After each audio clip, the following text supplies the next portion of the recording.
can't cheat the game. The game will not allow you to cheat. Either you play the game to win or you die. What's cheating the game? Well, let me start off this way.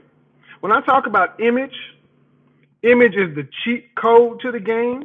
When I talk about image as the cheat code to the game, understand something. Image is the cheat code to the game. It's not cheating the game. See, when you use your image, you just hacking the game, but you're still in the damn game. You can't get around the game. You can't get over the game. You only can go through the game.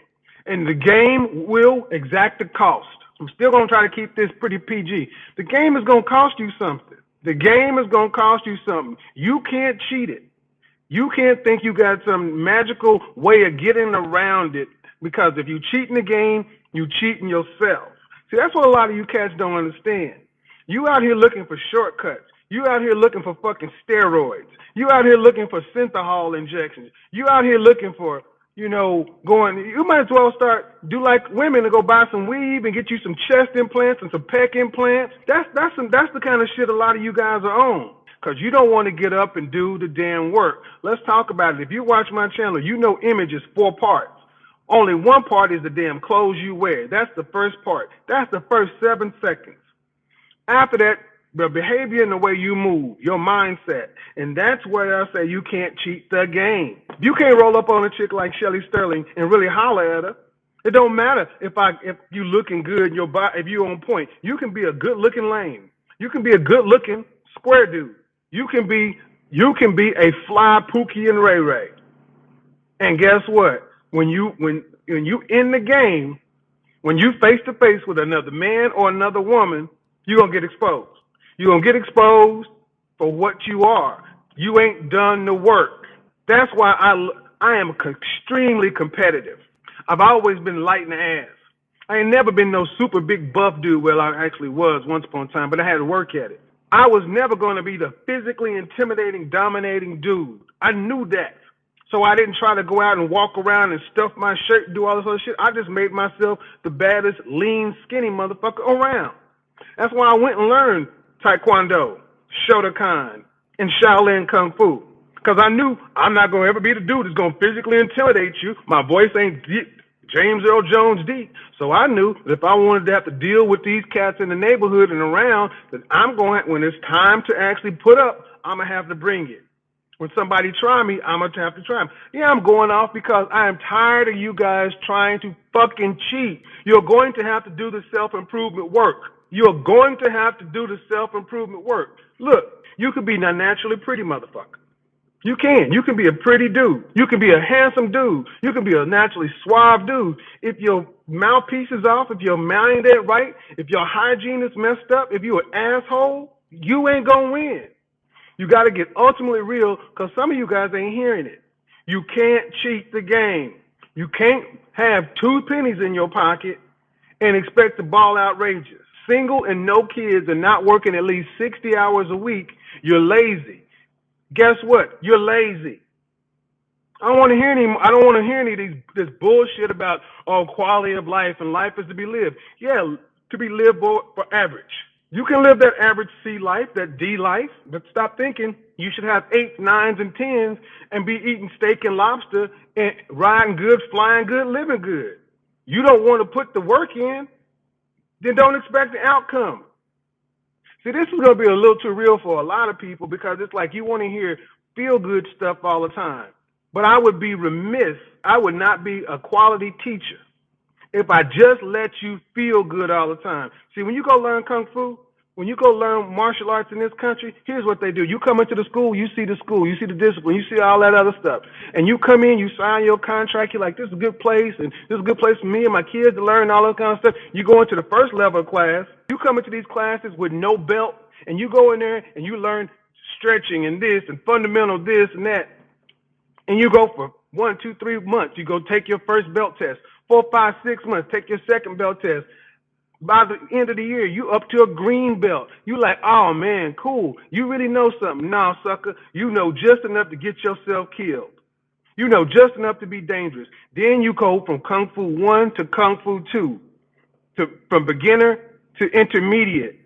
And then they close that door and the game switches. All of a sudden that nice instructor up there is calling you all kind of punks and sissies and quiet and looking at you telling you you're weak because he doesn't have to play with you no more. You're in the game and he can get real with you and let you realize, guess what, dude?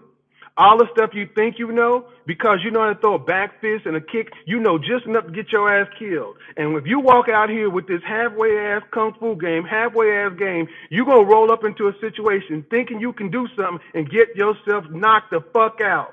You're going to get hurt. And that's what a lot of you guys are trying to do. You're trying to cheat the game. Come onto my channel. Come on to other people's channel.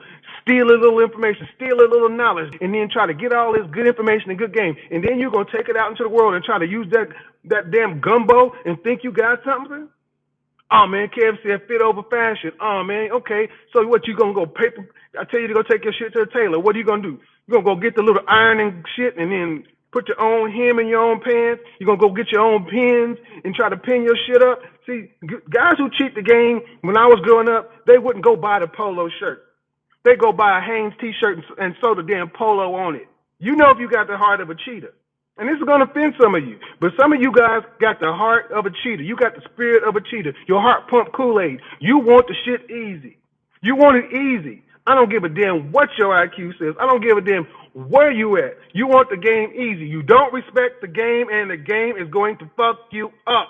Because when you get out here and dealing with real ones, when you're dealing with real ones, and the real ones come in all shapes and fashions. See, you used to dealing with real ones that look like you, but real ones that don't look like you are the ones that are going to jack you up because you ain't ready. You ain't ready because you step into that ring and know what you know. You step into that ring and say, I'm a black belt, I'm a MMA. Kimbo Slice took his ass to the MMA. He was a badass street fighter, right? He was knocking niggas out in Miami. He was doing all this other shit. Took his ass to the MMA and got wiped because he did not respect the game. He didn't have any cardiovascular. He could not grapple. He could not strike. All he could do was punch. And he got knocked out by Glass Joe.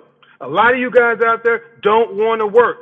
You running around here, oh man, I can just cheat it. You know, I ain't got to, you know, man, I borrowed my man's car. You faking, you fronting. That's what you're doing. And when you fake and you front, you die. You fake and you front and you die because you know good and damn well you can't do it. You know good and damn well you can't do it. That's why you need to mark your competition. You need to point out who your competition is. You need to say, that's my competition. You're only as good as your competition. If you're competing with lame niggas, you lame. If you compete with square dudes, you square. You can compete with knuckleheads, you're a knucklehead. You need to put your competition up here. When I came out into corporate America, my competition was the CEOs. My competition was the guys who were flying first class and making moves. My competition was not the guy next to me. My manager. My competition were the guys who moved in an area I never moved in. And you know what? I had to go learn it. While everybody else was out there just taking their base salary and doing what they did, I was in there learning the game because my competition was up there. And when I got my chance to step in the ring with them, personally or professionally, I held my own. I got knocked out sometimes too, but goddamn it, I was in the fight. You know damn well if you in the fight or not. That's why a lot of guys walk around here with this diminished life. You don't want to go holler at a super bad chick when you see her. Because you know you ain't done the work. Let's just be real. You know you ain't done the work. You see a bad bitch walk by, you like, damn. Oh man, You know, damn, if you ain't moving to go do something about it, you know you just died. Like shit. Opportunities happen and I ain't ready. If you in this game, you're gonna go holler at her. Opportunity comes along in business. Oh man, you know that's the white man ain't gonna let me have it. You ain't done the work. That's why I say you can't cheat this game. The game is gonna cost you. You can either pay the cost up front or you can pay the cost every day in your diminished results. You can pay the cost up front or you can pay the cost